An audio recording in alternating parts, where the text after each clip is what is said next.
नमस्कार मित्रों, कक्षा 12 अर्थशास्त्र की इस कड़ी में आपका स्वागत है।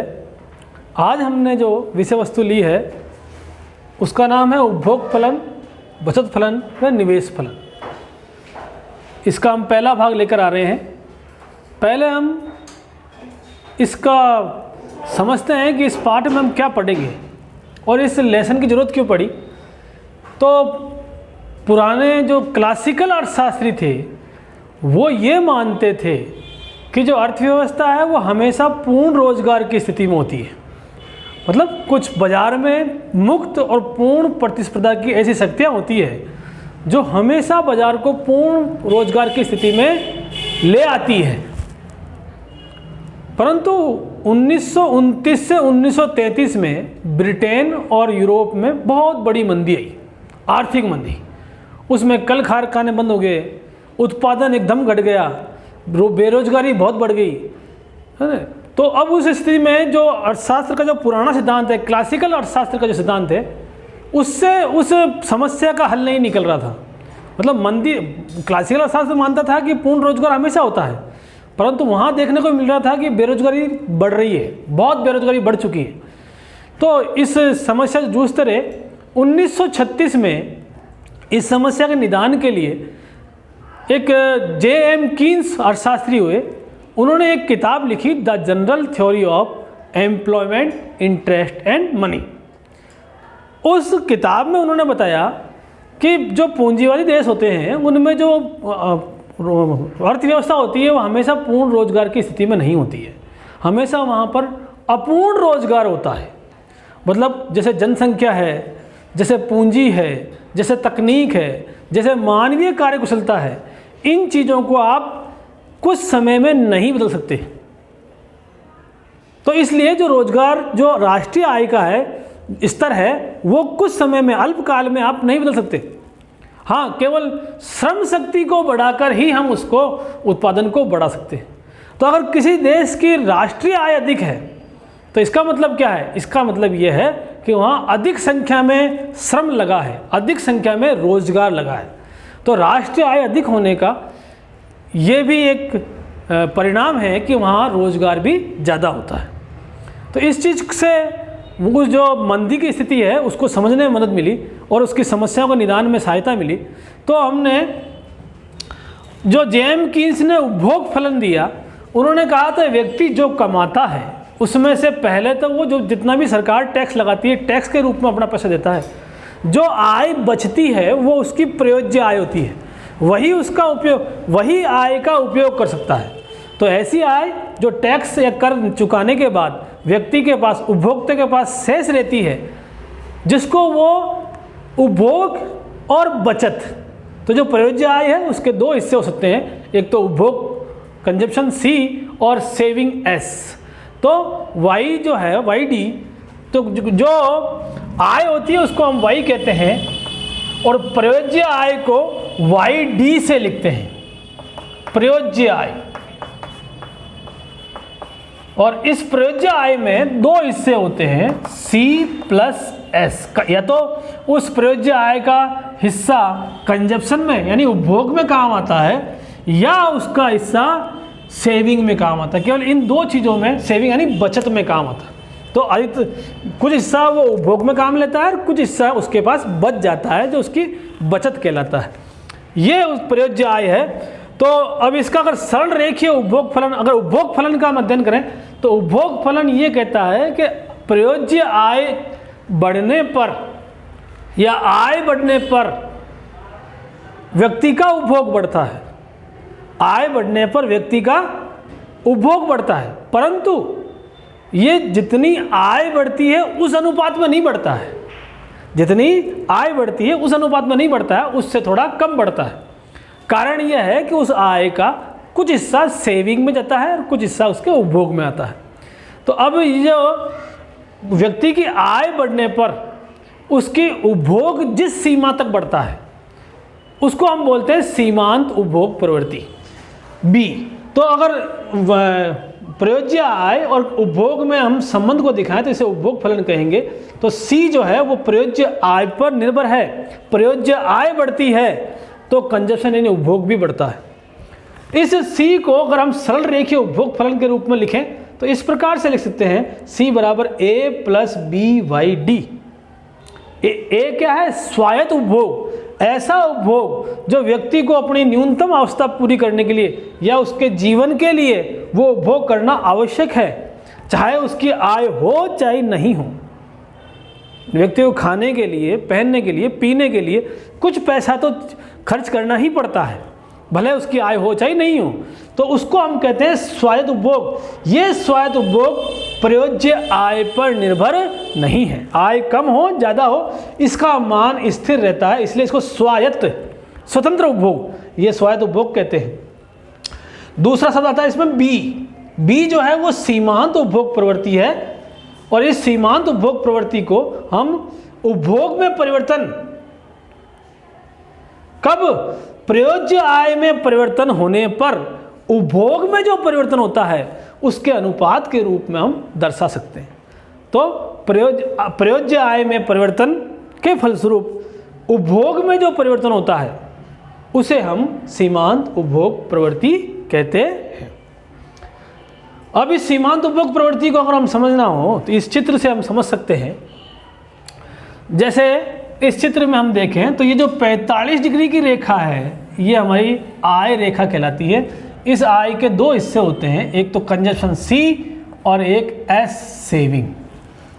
और अगर इस सरल रेखीय उपभोग फलन को भी हम इसमें दिखाएं तो ये शुरू कहाँ से हो रहा है? ये शुरू हो रहा है 100 से।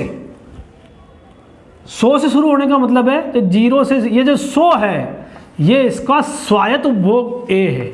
मतलब आय कुछ भी हो, स्वायत्त उपभोग यानी 100 रुपये तो उपभोग में खर्च होंगे ही होंगे।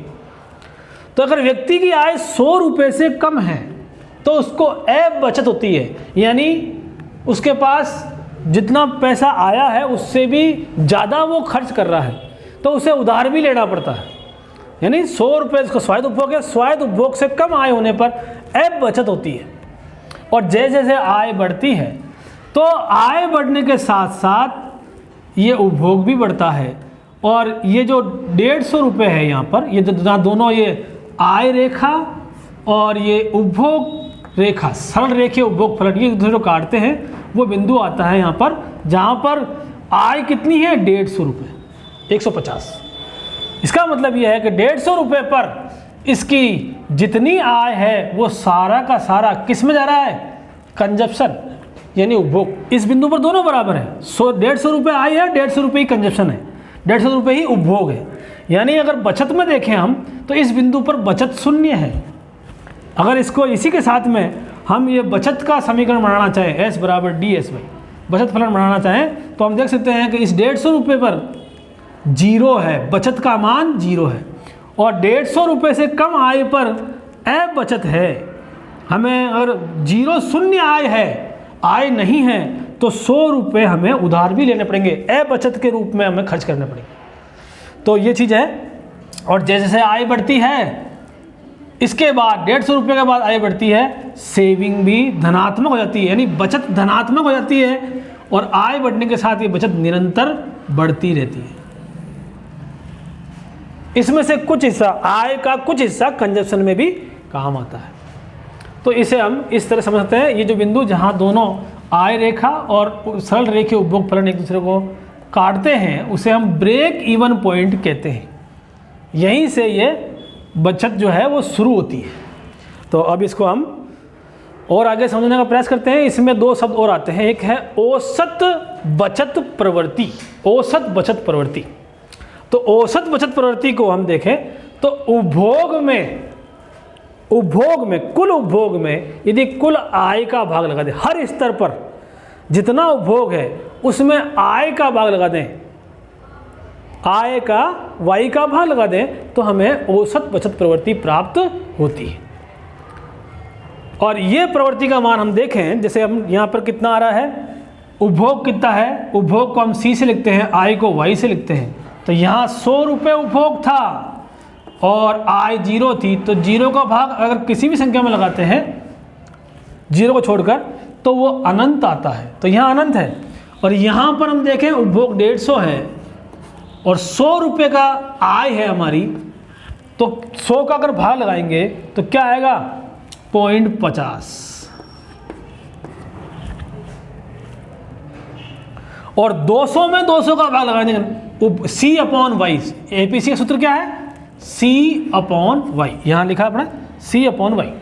उपभोग अपॉन आय, तो उपभोग 200, आय भी 200, ये उपभोग और ये आय कितना आ गया 1। इसी तरह से 250 में 300 का भाग लगाएंगे 0.83, 300 में 400 लगाएंगे 0.75, 350 में 500 का लगाएंगे 0.7। इस तरह से है हम देख रहे हैं कि ये जो औसत उपभोग प्रवृत्ति है इसका मान, पहले क्या देखो, इसका मान निरंतर पहले बढ़ता है और फिर उसके बाद घटना शुरू होता है, फिर निरंतर घटती है ना। पहले जैसे 0.50 से ये 1 तक गया, फिर वापस कम होना 0.83, 0.75, 0.75, ये निरंतर कम होना शुरू।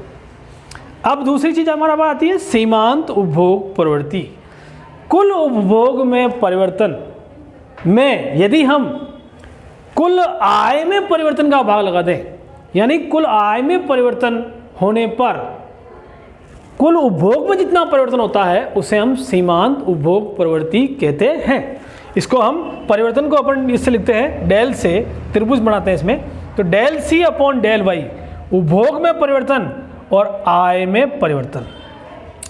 तो इसका मान अगर निकल जाए तो हम कह सकते हैं कि इसका मान यहाँ पर 100 उपभोग में कितना परिवर्तन हुआ 100 से 150 हुआ, तो 100 से 150 में परिवर्तन कितना हुआ 50 रुपये का उपभोग परिवर्तन, डेल C/डेल Y, डेल C/डेल,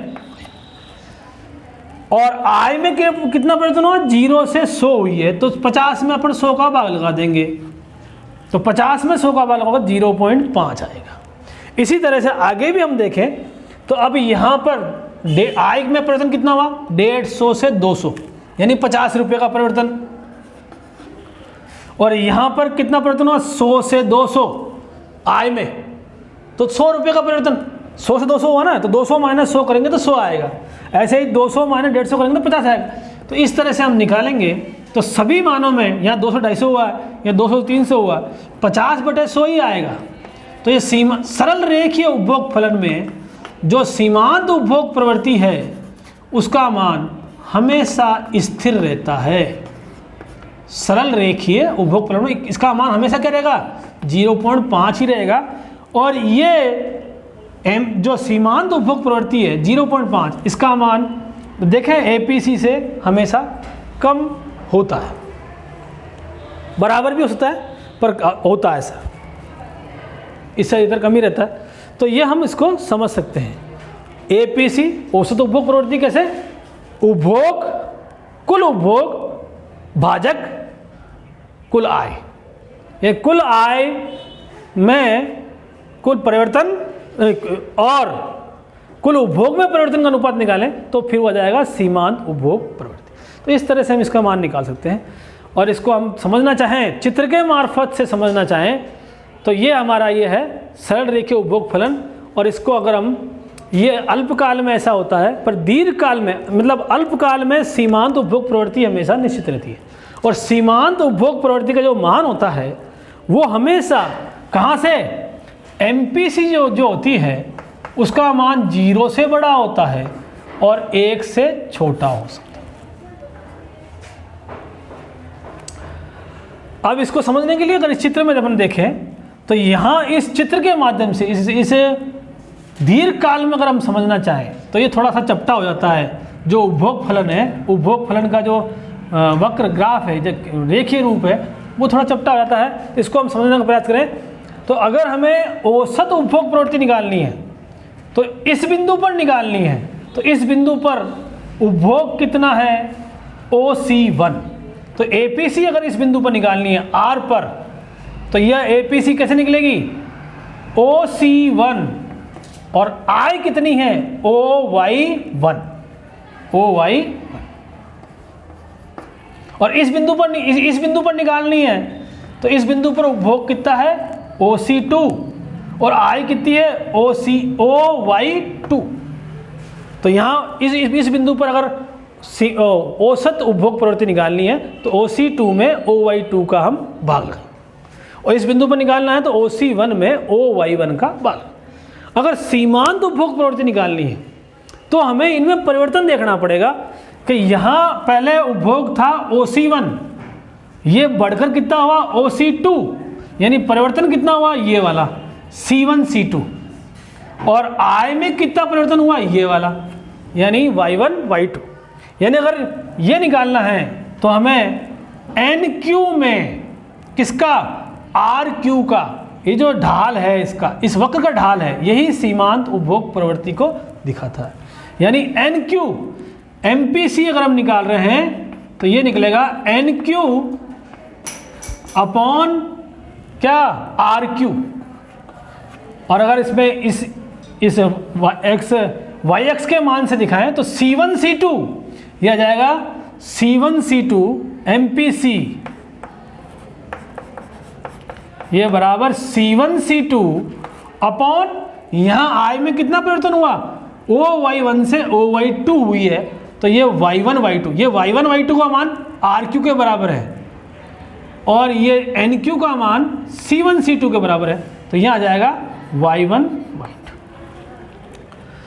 तो इस तरह से हम देख सकते हैं कि ये उपभोग फलन क्या है, उपभोग फलन की परिभाषा क्या है, इसके सूत्र क्या है, सीमांत उपभोग प्रवृत्ति क्या है, औसत उपभोग प्रवृत्ति क्या है।